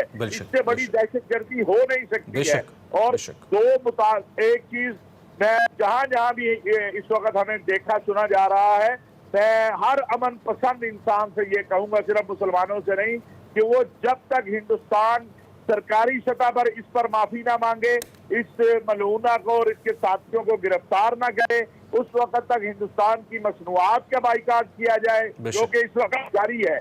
करोड़ों डॉलर की मसनूआत जो है आलम अरब में इस वक्त दुकानों से बाहर फेंक दी गई है जो हिंदुस्तानी मसनूआत हैं, और यही वो चीज है कि जो मजबूर करेगी हिंदुस्तान को। और दूसरा, मुस्लिम उम्मा का इत्तेहाद। अगर हमने मोहम्मद अरबी सल्लल्लाहु अलैहि वसल्लम की नामूस के ऊपर और आका अलैहिस्सलातु वस्सलाम की अजमत के ऊपर मुत्तहिद नहीं होना, तो फिर कब हम मुत्तहिद होंगे? हमारी जानें, हमारा माल, हमारी इज्जत, हमारी आबरू आका अलैहिस्सलातु वस्सलाम की अमानत है और हमें इसके लिए हर अंदाज से, हर तरीके से पुरअमन, मुनज़्ज़म और आलमी सतह पर एहतजाज कर रहा है। हमें ऐसा एहतजाज कर रहा है कि जिसका असर दुनिया पर आए। ऐसा एहतजाज नहीं करना कि हम कोई खुदा खास्ता अपना ही नुकसान करने बैठे या लोगों को रसूलुल्लाह सल्लल्लाहु अलैहि वसल्लम की सीरत तय्यबा को अपनाते हुए हम पूरी दुनिया को हम करते हैं कि इंशाअल्लाह पाकिस्तान और बिल्कुल ठीक। और इसमें सबसे बेहतरीन जो अमल है वो यही है, एहतजाज बहुत ज़रूरी है, एहतजाज बहुत हो, अपनी इमलाक को नुकसान न पहुंचाया जाए। और दूसरी जानिब जो मुआशी एहतजाज है, जैसे कि हाफिज़ साहब आपने भी कहा, मुआशी तौर पर जो एक एहतजाज है वो बहुत ज़रूरी है उस पर करवाया जाना। और बड़ा ही अच्छा इक़दाम मुख्तलिफ अरब ममालिक ने लिया है कि उन्होंने जो भारतीय मसनूआत हैं उनका बायकॉट किया और इससे बहुत बड़ा एक मुआशी धचका उनको पहुँचेगा। और कम से कम जिस बात पर मुस्लिम उम्मा को राज़ी होना चाहिए वो ये है कि इस मलूना को न सिर्फ गिरफ्तार किया जाए बल्कि सरकारी सतह पर हुकूमत हिंदुस्तान दुनिया भर के मुसलमानों से माफ़ी मांगे इस किस्म के अल्फाज के ऊपर जो उन्होंने इस्तेमाल किए हैं। और यकीनी तौर पे हमारा जान माल, हमारा सब कुछ आप सल्लल्लाहु अलैहि वसल्लम की हुर्मत पे कुर्बान। अल्लाह हमें तौफीक दी कि हम इस पर बात करते रहें और इस पर बात होती रहेगी इंशाअल्लाह जब तक भारत इसके हवाले से कोई सरकारी सतह पे बयान नहीं जारी करता। इस पर बात करते रहेंगे इंशाअल्लाह। ब्रेक लेंगे जी।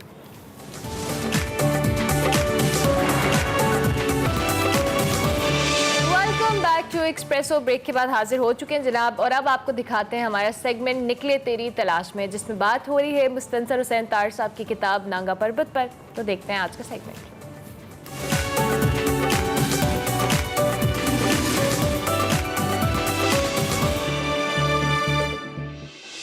अस्सलाम वालेकुम नाज़रीन, मैं हूं वकार अहमद और आप देख रहे हैं निकले तेरी तलाश में। निकले तेरी तलाश में इस दफ़ा जो किताब है जिस पर हम बात कर रहे हैं वो नांगा पर्वत है, और नांगा पर्वत पे कई अक़सात हो चुकी हैं। नांगा पर्वत पे बहुत सारी अक़सात इसलिए हो सकती हैं कि नांगा पर्वत के 100 चेहरे हैं। ये 100 चेहरों वाला पहाड़ है, हिमालय का इतना बुलंद और बिल्कुल तने तनहा खड़ा हुआ ये खूबसूरत पहाड़। इससे रिलेटेड बहुत सारी कहानियाँ हैं जो कि हरमन बोल से मुतल्लिक हैं, जो कि मैस्टर से मुतल्लिक हैं। बहुत सारी फोक टेल्स हैं, बहुत सारी देवमाराई दास्तानें हैं, और इस पर इसलिए जो बात जो है ये तवालत इख्तियार करती जा रही है, और यकीनन आप इससे लुत्फ़अंदोज़ हो रहे होंगे। तार साहब से बातचीत का जो सिलसिला है उसको जारी रखते हैं। तो तार साहब, जो सरागा खान की ताजपोशी के हवाले से जो सेलिब्रेशंस थी हुंजा के अंदर, वो आज भी इस तरह मनाई जाती हैं, ऊपर से टायर फेंके जाते हैं, और बहुत ही खूबसूरत मंजर होता है। और इसका एग्जैक्टली आपने जिक्र जो है वो 80s की जो लास्ट में नांगा पर्वत जो किताब है उसमें भी आपने जिक्र किया। तो क्या ये सेलिब्रेशंस तकरीबन इसी तरह होती थी? और वो जब आप गए थे तो यकीनन ये जुलाई का महीना होगा, तो ये सेलिब्रेशंस आपने देखी, कैसा लगा वो हुंजा में वो तमाम मंजर जो था? मतलब तब भी ऐसे ही होता था, टायर ही ऊपर से जलाए जाते थे और मुख्तलिफ इस तरह की एक्टिविटीज़ होती थी? मैं वही अर्ज़ करूँगा कि भाई वही ओरिजिनल हुंजा जो था आज से 36-37 बरस पहले, और उसमें कोई शिकायत की बात नहीं है। सारी चीज़ें चेंज आती हैं, एक इर्तिका होता है सिलसिला। तो वो तब तो सड़क भी नहीं जाती थी करीमाबाद तक।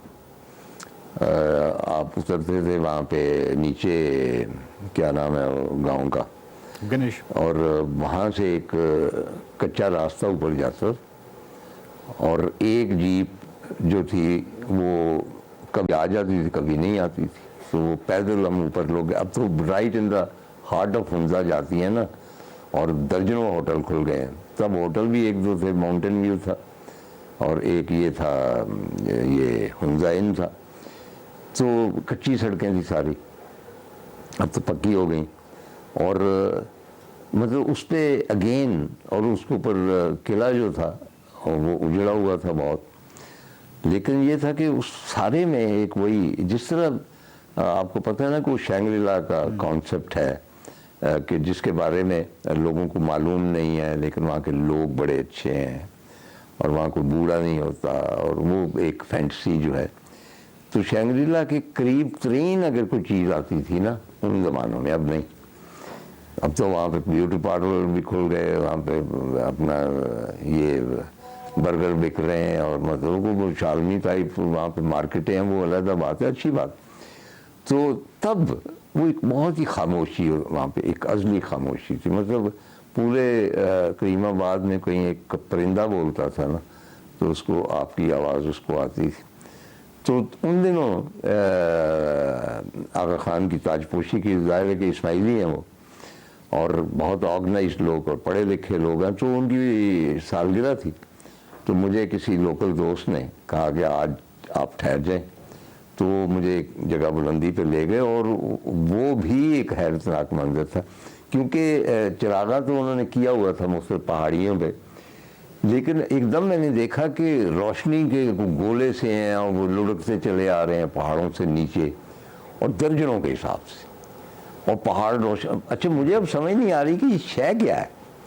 मालूम हुआ कि ये लोग जो हैं ये पुराने टायर लेके तो ऊपर पहुंच जाते हैं। मतलब कि वो जो चोटियाँ हैं, मतलब कि अगर 3 घंटे की है क्लाइंब, तो करके सुबह शुरू करते हैं, तो पहुंच जाते हैं दोपहर तक, और वहाँ बैठते हैं और तैयारी करते हैं, साथ शायद तेल लेके जाते हैं। तो शाम होती है ना, तो एक ख़ास टाइम पे जो उनकी अपनी सिंक्रोनाइजेशन है, वो नारे वगैरह बुलंद करते, और उन टायरों को आग लगा के उनको लुढ़का देते हैं पहाड़ी से। अब वो जो आग के गोले से हैं, समझ में नहीं आता कि ये क्या है। जिस तरह अभी तो बहुत, मतलब सिडनी ओपेरा में आतिशबाजी चल रही है, बीजिंग में चल रही है, लेकिन वो लगती है ज़्यादा सिंक्रोनाइज्ड और ऑटोमेटिक, और वो सारा बनाई हुई है ना। ये लगता था कि एक फैंटेसी है, जिस तरह को पुरानी परियों की कोई दास्तान है, उसमें एक पहाड़ है उसके ऊपर शायद कुछ जिन बैठे हुए हैं और वो रोशनियाँ लुढ़का रहे हैं नीचे जो वैली में चली जा रही।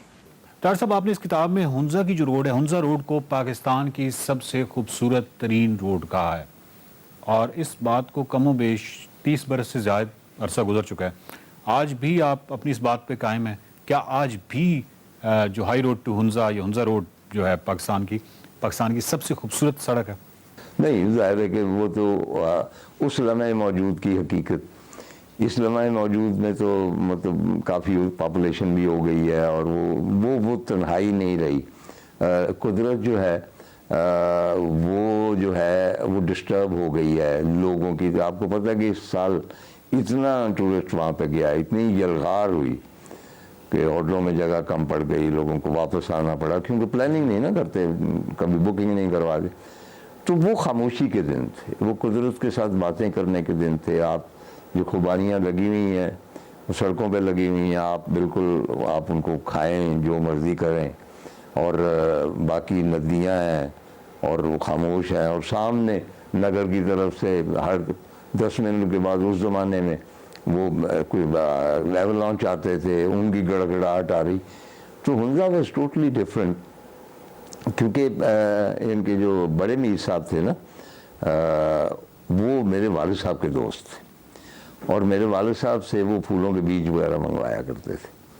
तो पहली मरतबा जब मैंने हुंजा जाने का कसद किया तो मुझे पास सिर्फ उनके ख़त थे जिनके ऊपर कोई एम्बलम वगैरह बना हुआ था और मैं ड्रीम करता था कि ये जगह कहाँ है, कि मैं कभी ना कभी जाऊंगा यहाँ पे। और फिर जब मैंने वो उनको ख़त लिखा तो उस साल वो जा रहे थे कहीं चाइना वगैरह जा रहे थे।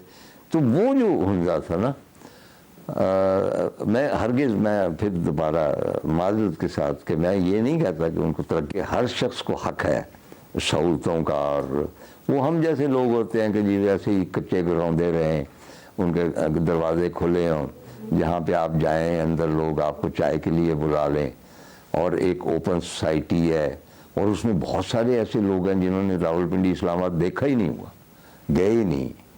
और जिस तरह हमारे बूढ़े अंदरूनी शहर के थड़े के ऊपर ज़िंदगी गुजार देते हैं ना, तो वहाँ भी ना ये थड़े होते हैं, वो पत्थर के होते हैं हर गांव में। मैंने देखा है गिलगित बल्तिस्तान में भी है, तो हुंजा की तरफ भी, कि एक ख़ास जगह होगी जहाँ पे वो पत्थर सदियों से पड़े हुए हैं, वो उनके ऊपर आके शाम को बूढ़े बैठ जाते हैं और गप लगाते हैं। तारसम मतीउर रहमान साहब आपके साथ पहली दफ़ा गए थे हुंजा? ये पहली दफ़ा यहाँ से, मतलब कि वो निकला ही लाहौर से पहली मरतबा था। इस तो पहली दफ़ा क्योंकि वो गए थे तो वो पहाड़ों का इतना बड़ा स्केल जब उन्होंने देखा, स्पेशली हुंजा में और गिलगित में, तो उनके क्या तासुरात थे? नहीं, एक्चुअली उसकी कंसंट्रेशन और जगहों पे होगी कि इस चश्मे में मतलब सोने के ज़रात हैं, या इससे पता किया जाए कि यहाँ कोई पुराना सिक्का है, या गोश्त को खाया जाए अजीब किस्म का। मतलब है कि उसको पहाड़ों से ऐसा सच दिलचस्पी नहीं थी और हर चीज़ से दिलचस्पी थी। चुनांचे वो उस तरह नहीं हुआ, he wasn't bitten by the mountains, लेकिन उसकी कंपनी जो थी वही मतलब है कि जो उसका स्ट्रेंजनेस थी उसने वो लुत्फ दिया। जितनी भी नेक्स्ट एक्सात है नागा पर्वत के हवाले से, उसमें तार साहब मज़ीद जो है उनसे हम सवाल पूछेंगे नागा पर्वत के हवाले से, उनकी इस एडवेंचर के हवाले से, और स्पेशली उस दौर के हवाले से जब वो वहाँ पे गए थे। बहुत कम पाकिस्तानी जो थे वो उन साइट्स पे जाया करते थे। तो देखते रहिए निकले तेरी तलाश में। Back to espresso. ब्रेक के बाद हाजिर हो चुके हैं जनाब। अब हम बात करेंगे माहौलियात के आलमी दिन के हवाले से। वैसे तो हर साल 5 जून को मनाया जाता है, लेकिन कल हमारा शो नहीं था, लेकिन हमने ज़रूरी समझा कि आज हम इस दिन के हवाले से बात करें। इसका मकसद यही है जी कि माहौल की बेहतरी हो और आलूदगी के ख़ात्मे से मुतल्लिक जो है एक लोगों के अंदर सेंस डेवलप की जाए। माहौल की बेहतरी हो और आलूदगी के ख़ात्मे से मुतल्लिक जो आगाही पैदा करना है। इस साल का थीम भी इसका यही था, ओनली वन अर्थ। और अक़वाम मुत्तहिदा के सरबराह के मुताबिक दुनिया की जो आबादी है उसके 3 अरब से ज़्यादा लोग माहौलियाती निज़ाम से मुतासिर हैं। आलूदगी से हर साल तकरीबन 90 लाख अफराद जो है कबल अज़ वक्त अमवात उनके लिए का बाइस बन रहे हैं। और इसके साथ साथ 10 लाख से ज़्यादा अगर हम पौधों की बात की जाए या जानवरों की मुख्तलिफ नस्लों की बात की जाए, वो मादूम होते का ख़तरा है। और जबकि इंसानी आबादी के हवाले से आपको बताएं तो आबो हवा के ख़तरे के जोन में है और मौसमियाती जो तब्दीली है वो बहुत शदीद, गर्मी हो, सैलाब हो, खुशहाली हो, और इससे अमवात का और इसके जो इम्कानात 15 गुना ज़्यादा हैं। और 50-50 इम्कानात इस बात के भी हैं कि आइंदा 5 सालों में आलमी दर्जा हरारत पेरिस मुआहदे की 1.5 सेंटीग्रेड हद से तजावुज़ कर जाए और 2050 तक हर साल 20 करोड़ से ज़्यादा लोग नामुवाफ़िक़ जो मौसमी हालात हैं उनकी वजह से नकल मकानी करें। पाकिस्तान की बात बहुत ज़रूरी है। पाकिस्तान का शुमार उन ममालिक में होता है जिन्हें माहौलियाती तब्दीली के शदीद असरात और ख़तरात लाहिक हैं। ताहम गैर मामूली दर्जा हरारत, शदीद खुश्क साली भी हमारा एक मसला है।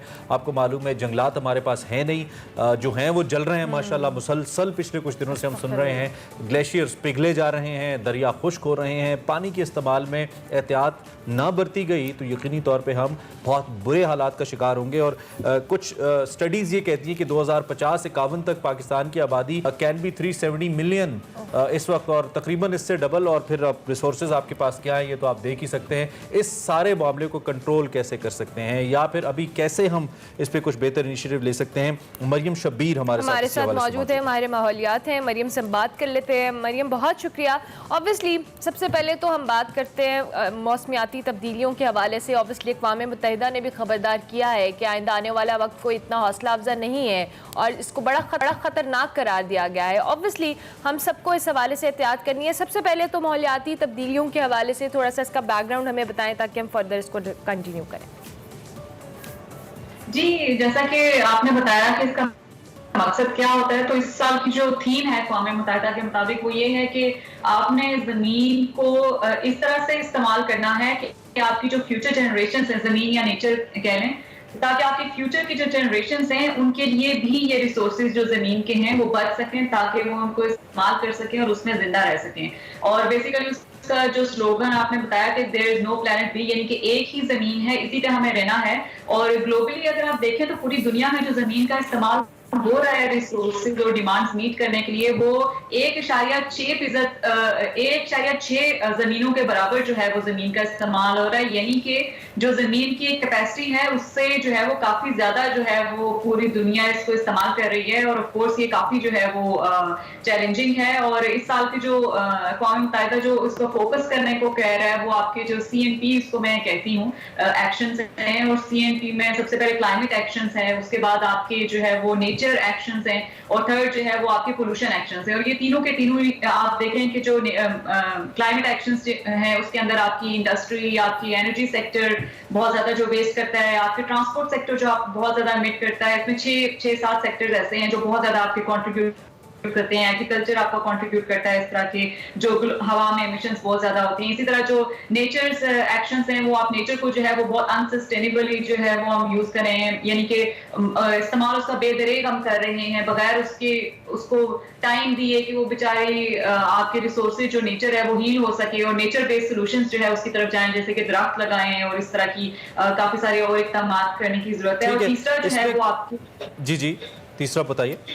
तीसरा पोल्यूशन एक्शंस की बात करते हैं, जिसमें आपको पता है कि आपका पोल्यूशन में आपकी एयर पोल्यूशन से कितनी ज्यादा, जैसा कि आपने सेगमेंट के स्टार्ट में बताया कि डेथ्स हो रही हैं, इसी तरह आपकी जो वेस्ट है उसकी वजह से इतनी ज्यादा हो रही है। प्लास्टिक पोल्यूशन में ठीक है, ये भी यहाँ पे बताइए कि हमारे पास जिस तरीके से मॉडर्न डेवलपमेंट के मुख्तलिफ मॉडल्स हैं, let's suppose we discuss China as a modern model, क्या हमारे पास क्लाइमेट या इन्वायरमेंट को लेकर भी स्टडी करने के लिए कोई ऐसा मॉडल मौजूद है जिसको पाकिस्तान जैसा मुल्क फॉलो करे, जो कि ख़ुद तो बहुत बड़ा कंट्रीब्यूटर नहीं है आलूदगी की तरफ, लेकिन उसका शिकार होने वाला बहुत बड़ा मुल्क है? तो क्या कोई ऐसा मॉडल है जिसको हम स्टडी करें और फिर इम्प्लीमेंट करें ताकि हम इसमें कुछ ना कुछ बेहतरी ला सकें और अपने आप को बचा सकें?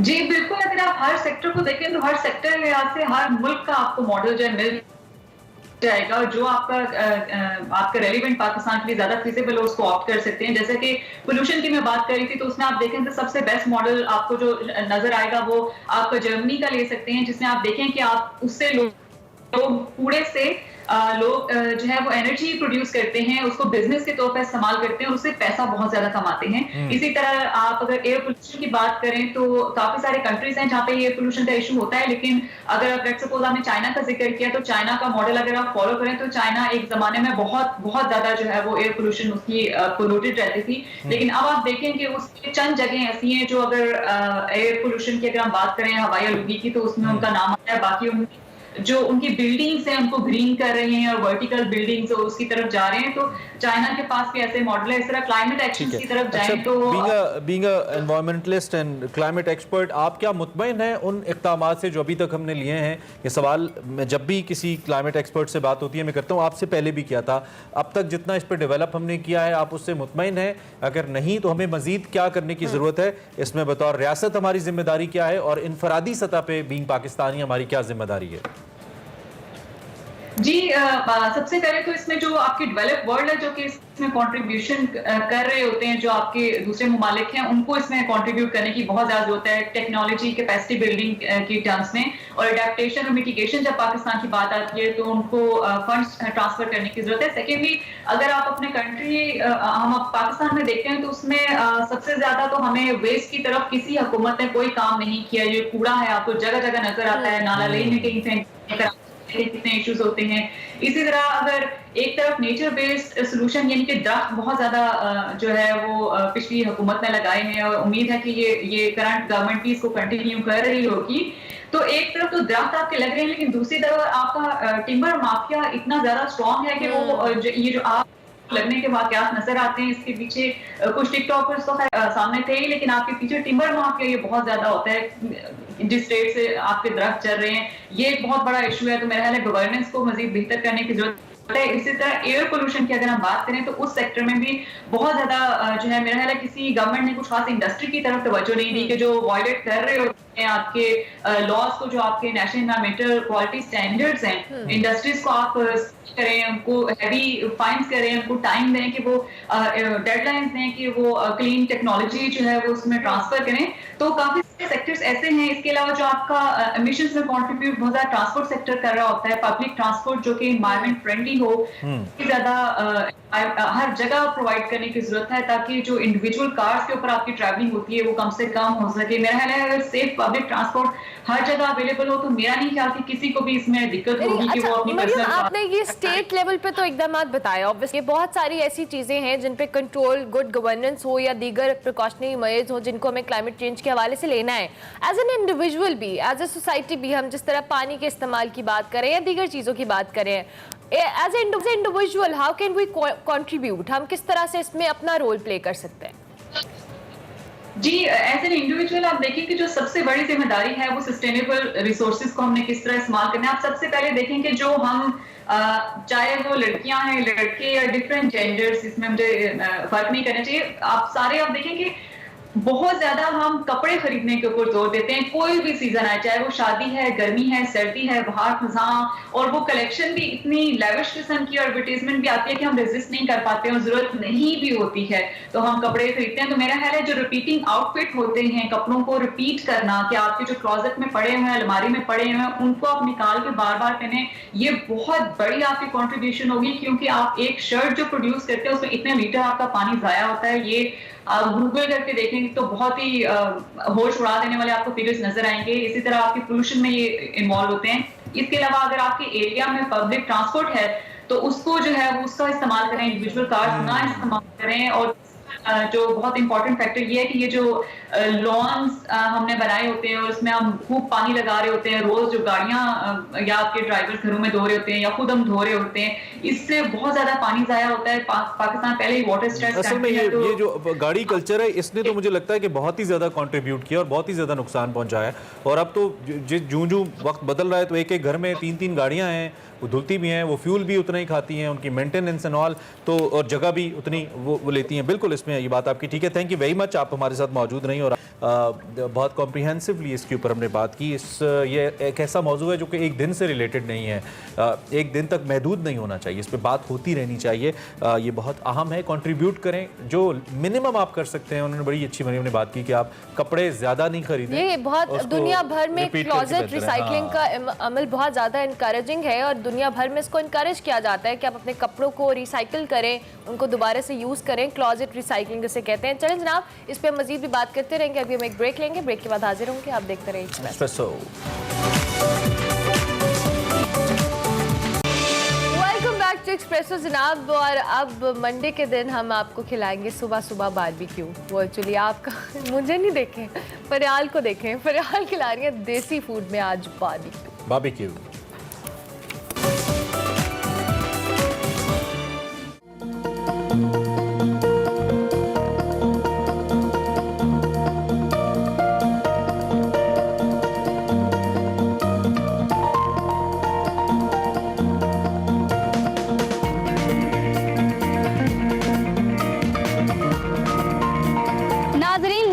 खानों के साथ साथ जायकों के मतवाले भी होते हैं। जायका उन्हें किसी बड़े रेस्टोरेंट में मिले या छोटे से स्टॉल पे वो खाने के लिए ज़रूर पहुंच जाते हैं। नाजरीन, आज मैं आई हूँ चबूरजी, जहां पर है महमूद बारबेक्यू वाले। आए चलकर देखते हैं ये बारबेक्यू में क्या क्या बनाते हैं और लोगों को इनका जायका कैसा लगता है। आपने बारबेक्यू में क्या खाया है? जी, मैंने बारबेक्यू में टिक्के खाए हैं और कबाब खाए हैं। कितने अरसे से खा रहे हैं आप? ये हम खा रहे हैं कोई आई थिंक 5-6 साल से तो खा ही नहीं। खास बात क्या लगती है इनके बारबेक्यू की आपको? खास बात यह है कि इनके टेस्ट अच्छा है, मसाले इनके चटपटे हैं, हर किस्म के लोग यानी कि खा सकते हैं इजीली।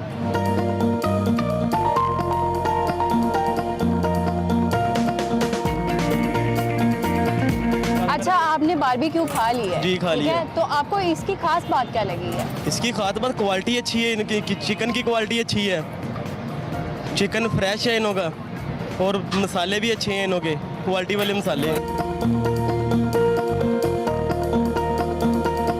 आप अभी क्या खा रहे हैं? ये टिक्के हैं जी। तो कैसा टेस्ट लगा आपको? बहुत अच्छा जी।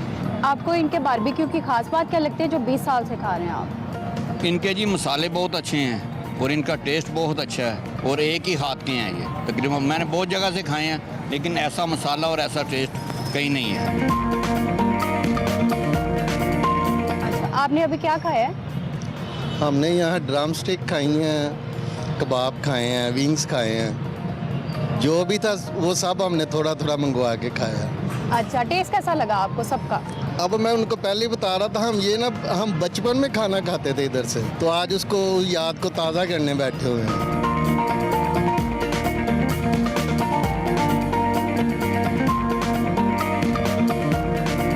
आपको जायका कैसा लगा इनका? जायका बहुत अच्छा है, मसाले इनके जो हैं वो पूरे हैं, मतलब अच्छा। ना बहुत ज़्यादा तेज़ हैं और ना बहुत ज़्यादा लाइट है। खास बात क्या लगी आपको?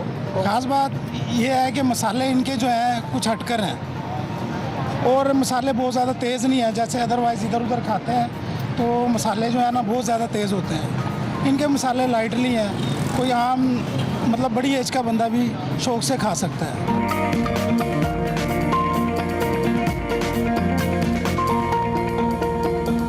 हमारे साथ मौजूद है यहाँ के ऑनर महमूद साहब। आप मुझे बताइए, काम सबसे पहले किसने शुरू किया था और आपको कितना अर्सा हो गया यहाँ पर काम करते? मेरे वालिद साहब ने शुरू किया था, 50-60 साल हो गए। मेरे वालिद साहब ने ये किया, उसके बाद मैं भी यही कर रहा हूँ। क्या लगाते हैं आप बारबेक्यू? ये बारबेक्यू में चिकन कबाब है, चिकन टिक्का है, दिल बोट है, विंग्स हैं। इन सब की रेसिपी सेम है या अलग अलग है? नहीं, अलग अलग ही है।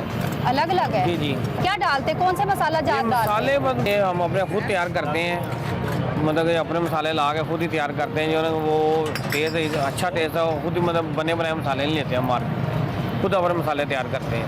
कस्टमर ज़्यादातर क्या खाना पसंद करते हैं? ज़्यादातर यहाँ पे लोग विंग्स, चिकन कबाब, ड्रम स्टिक ये लोग पसंद करते हैं ज़्यादा।